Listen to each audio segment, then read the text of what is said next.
L'élevage des Goliaths vous intéresse, alors cette vidéo est pour vous. Alors bonjour chez Cunibro, j'espère que vous allez super bien. J'espère que tout se passe excellemment bien dans vos différents cheptels. Alors si vous êtes nouveau sur la chaîne, n'hésitez pas à vous abonner et à cliquer sur la cloche de notification pour ne rien rater de nos vidéos. Et si vous êtes un ancien, laissez-nous un like, cela nous pousse à faire ce genre de vidéos à l'avenir. Alors, comment élever les poulets Goliaths?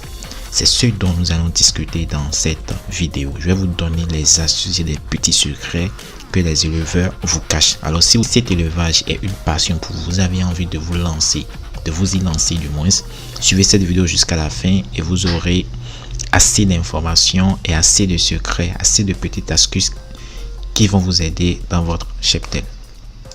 Alors nous allons brosser différents points dans cette vidéo. Le premier point va concerner la race Goliath en général. Nous allons parler de la race Goliath en général. En second point, nous allons parler des avantages des poulets Goliath. En troisième point, des maladies qu'il faut prévenir dans l'élevage des poulets Goliath. Et en quatrième point, de l'alimentation. Alors restez jusqu'à la fin pour ne rien rater des différents points de cette vidéo. Alors, d'où provient la race Goliath? La race Goliath est obtenue après plusieurs croisements effectués par M. Camille Torosi, un fermier béninois résidant à Tanvers dans la commune d'Agbanizou. Ces croisements ont été réalisés à partir de nos poulets locaux appelés poulets bicyclettes et des poulets de race ghanéenne ainsi que la race pelue. Les poulets Goliath ont donc hérité des poulets locaux leur caractère rustique, leur résistance aux maladies, le goût succulent de leur viande et la couleur multicolore de leur plumage. Leur avantage par rapport aux poulets locaux est qu'ils grandissent vite, c'est-à-dire qu'ils mettent moins de temps pour grandir. Ils sont beaucoup plus productifs. Les poulets Goliath, du fait de l'absence d'instinct de couvaison chez elles, peuvent donner régulièrement d'œufs tout au long d'une année lorsqu'elles sont gardées dans des conditions de poules pondeuses. Quels sont alors les avantages des poulets Goliath comparés aux poulets importés? Contrairement aux poulets Goliath, les poulets importés ne sont pas rustiques. Ils exigent beaucoup de produits vétérinaires. Ils sont très exigeants en alimentation. Dans un cheptel, on n'a que des poulets de la même couleur. Comparez-vous, vous voyez les poulets pondeuses, ils ont la même couleur. Les poulets de chair aussi ont la même couleur. On se rend compte que l'élevage des poulets Goliath est moins coûteux comparativement aux autres races de poulets, notamment les poulets importés parce que le coût de l'alimentation est moins élevé. Et leur prise en charge sanitaire n'est pas aussi élevée car on utilise moins de produits vétérinaires.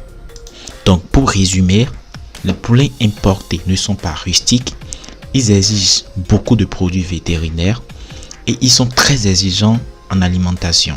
Et si on est dans un cheptel, vous allez constater que tous les poulets importés ont la même couleur. La couleur blanche pour les poulets de chair et la couleur pondeuse. Le coût de l'alimentation est plus élevé chez les poulets importés que chez les poulets Goliath et le coût des produits vétérinaires est moins élevé chez les poulets Goliath que chez les poulets importés. Raison pour laquelle il faut absolument prioriser, faire cet élevage-là pour plus rentabiliser dans votre cheptel. Parlons à présent des maladies qu'il faut prévenir dans l'élevage des poulets Goliath. Nous avons la maladie du Newcastle. La maladie du Newcastle, dénommée également pseudo-peste aviaire, est une maladie hautement contagieuse et dévastatrice de la volaille. Nous avons la maladie de la variole. La variole aviaire est une infection virale qui semble toucher tous les oiseaux. Cette maladie est répandue dans le monde entier, mais plus fréquente dans les pays tropicaux. Nous avons la bronchite infectieuse. Le virus de la bronchite infectieuse est un coronavirus très contagieux répandu partout dans le monde. Nous avons les vers intestinaux. La poule peut abriter des milliers de petits ténias de 2 à 5 cm de long et ce genre de petits vers est visible dans les fientes. Il y a des ténias courtes de quelques centimètres et des téniales beaucoup plus longs pouvant atteindre 50 cm. La poule perd du poids, elle aura des diarrhées persistantes. Nous avons aussi la coccidiose. La coccidiose est une maladie très courante chez les poules. Il s'agit d'une maladie parasitaire intestinale. Les coccidies sont responsables de cette maladie. Ils se propagent sur des espaces mal entretenus et sont ensuite ingérés par les poules. Parlons à présent de l'alimentation des poulets Goliath. Il faut savoir que nous avons 3 stades de production pour les poulets Goliath, pour ne pas dire 4. Cela dépend des objectifs de l'éleveur. Généralement, nous avons la phase démarrage, croissance et pondeuse. Et compte tenu des objectifs de l'éleveur, nous pouvons avoir 4 phases dont démarrage, croissance 1, croissance 2 et pondeuse. Parlons de la phase de démarrage. La phase de démarrage dure 45 jours et pendant cette phase, vous devez donner à vos sujets de l'alimentation miette, autrement dit de l'alimentation pour le démarrage des poussins. Parlons de la phase de croissance. Au cours de la phase de croissance, c'est là que l'objectif de l'éleveur entre en jeu. Nous avons 2 objectifs pour l'éleveur.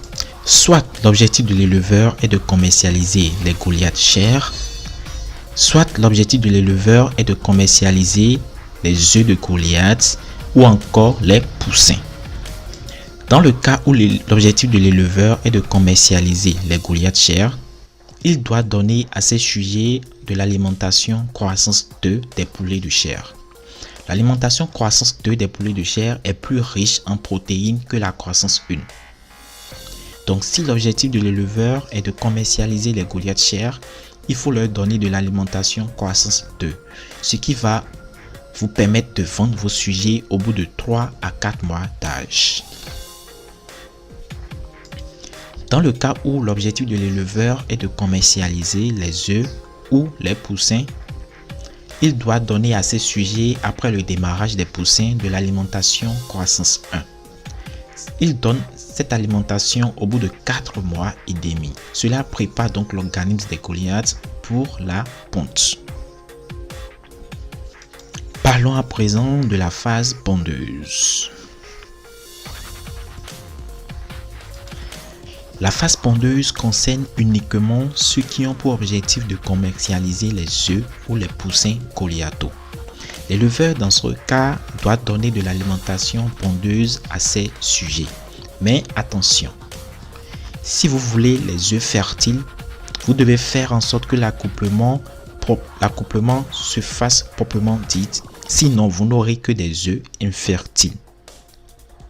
Donc, si vous voulez des œufs fertiles, il faudrait que le mâle dépose sa semence dans la femelle.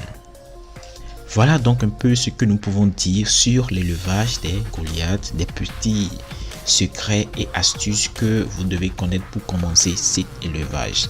J'espère que cette vidéo vous a apporté un plus et si vous êtes nouveau sur la chaîne, n'hésitez pas à vous abonner et à cliquer sur la cloche de notification pour ne rien rater de nos vidéos. Et si vous êtes un ancien, laissez-nous un like, cela nous pousse à faire ce genre de vidéos à l'avenir. Alors, à très bientôt. Peace out.